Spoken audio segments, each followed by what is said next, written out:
I am Dayo. First, the highlights. Lagos State government pays over 1 billion naira as WAEC fee for over 58,000 students in 2024. Federal government set to release details of fleeing inmates from Niger State Correctional Center. And on the foreign scene, police arrest hundreds of people after protests hit campuses across the United States over Gaza invasion. And in sports, Flamingo's head coach invites 25 players to camp ahead on the 17 World Cup qualifiers against Burkina Faso. Now the news in details. I am Dayo. The Lagos State government has paid the sum of over 1 billion naira for the payment of West Africa Examination Council WAEC fee of 58,188 secondary school students for year 2024. This will be in addition to the over 4.2 billion naira paid by Sanwo-Olu's administration in the last 3 years as the state government promises to review policies and remove bottleneck hindering policies implementation in schools for quality learning. While reading out the program and initiatives of the state government during the ministerial press briefing, Commissioner for Basic and Secondary Education, Chalani Ali Balogun, they said interventions in the sector to include recruitment of over 1,000 teachers, completion of over 150 projects in 6 education districts across the state, from 2019 provision of learning devices to students, tables and chairs.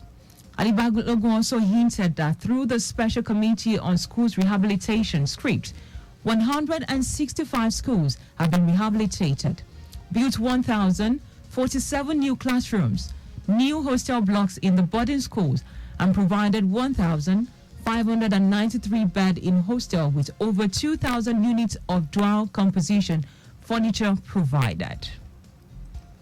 Existing 1,723 public schools in Lagos State, the ministry executed a plan to expand our capacity to absorb more students and provide access to education across the state. The government established 9 new schools across the state, especially in the highly populated area with children of school age, and identify remote communities in order to bring education closer to Lagos State children. The ministry, in pursuance of the education and technology policy as enshrined in the Think Plus agenda, providing capacity training for teachers on e-learning through the deployment of Nigeria Learning Passports, a curriculum based on software facilitated by UNICEF to enhance accessibility of content for teachers and students. Also in the year under review, 12 schools were shut down for safety infractions and illegal operations. Our correspondent, Adiola Akindele, quotes the Commissioner for Basic and Secondary Education as saying that 31 secondary schools and 5 primary schools were also undergoing massive rehabilitation and will be completed soon. The Lagos State government has vowed to continue to create access to market for small businesses and also ensure that tourism, arts and culture thrive. Special Advisor to Governor on Tourism, Arts and Culture, Idris Aregbe, said that this at a press conference to announce a collaboration between the state government and Niger Branch Trade Fair at Alausa, Ikeja. According to Aregbe, the program, which will hold between the 14th and 16th of June in Lagos, with 200 micro, small and medium enterprises expected to participate, will promote artistic endeavors and propels the state tourism sector forward as a cornerstone of economic development. It is a testament to our unwavering dedication to inclusivity and diversity, with an anticipated influx of participants and visitors. The fair will provide an unparalleled platform for vendors and entrepreneurs to show their offering connect with a wider audience and contribute to the vibrant economic landscape of Lagos. The Special Advisor on Tourism and Culture emphasized the commitment of Sanwo-Olu's administration towards nurturing the diverse cultural heritage of Lagos to the global market for economic progress. On her part, the chairperson of NPC Trade Fair, Nelly Agbogu, who noted that the entry is free for all Lagos residents, assured traders of adequate security of lives and property during the period.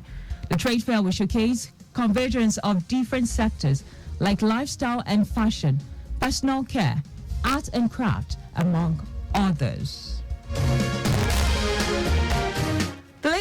Lagos joins the rest of the world to mark this year's World Malaria Day.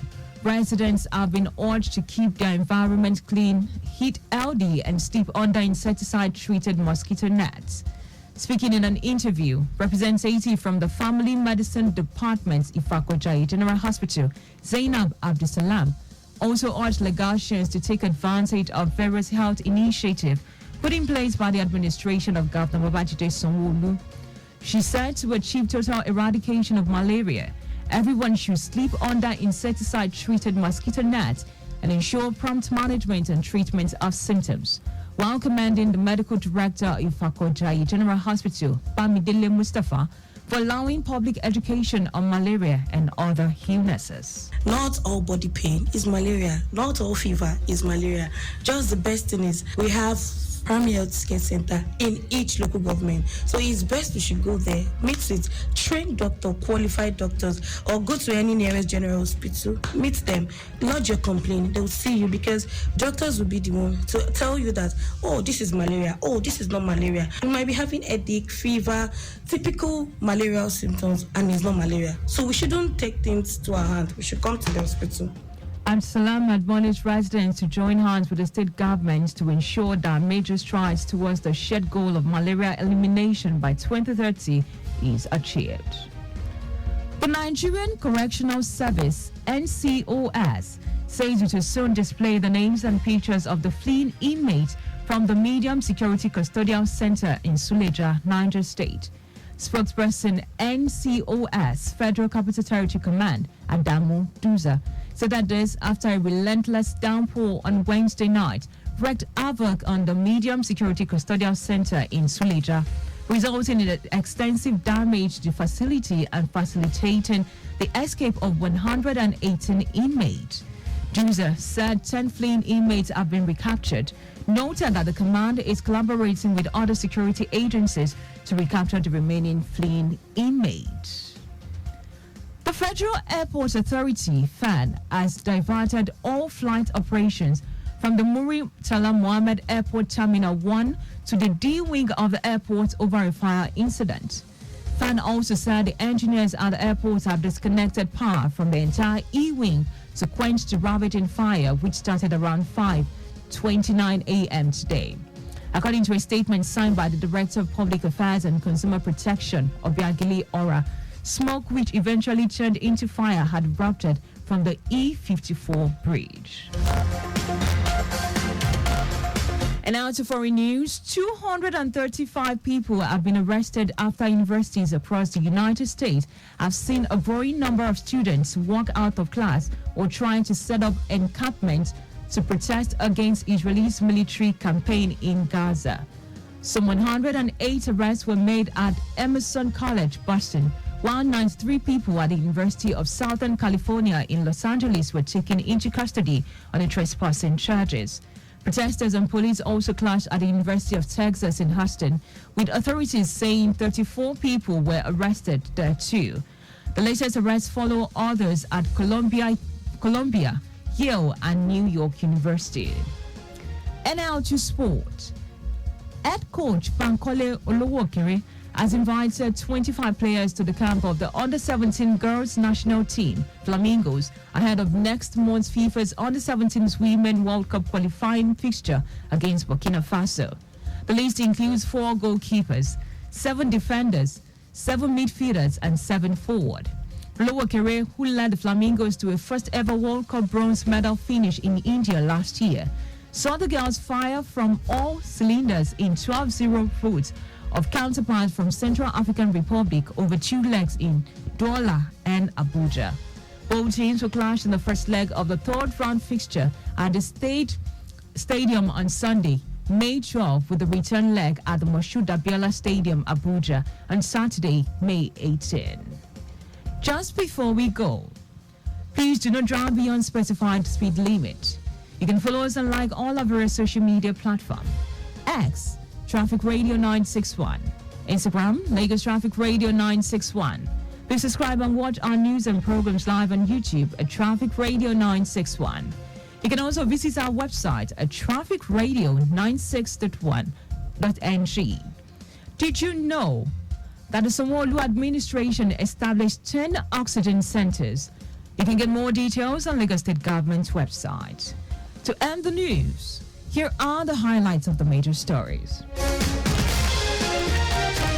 Lagos State Government has paid the sum of over 1 billion naira for the payments of West Africa Examination Council WAEC fees of 58,188 secondary school students for year 2024.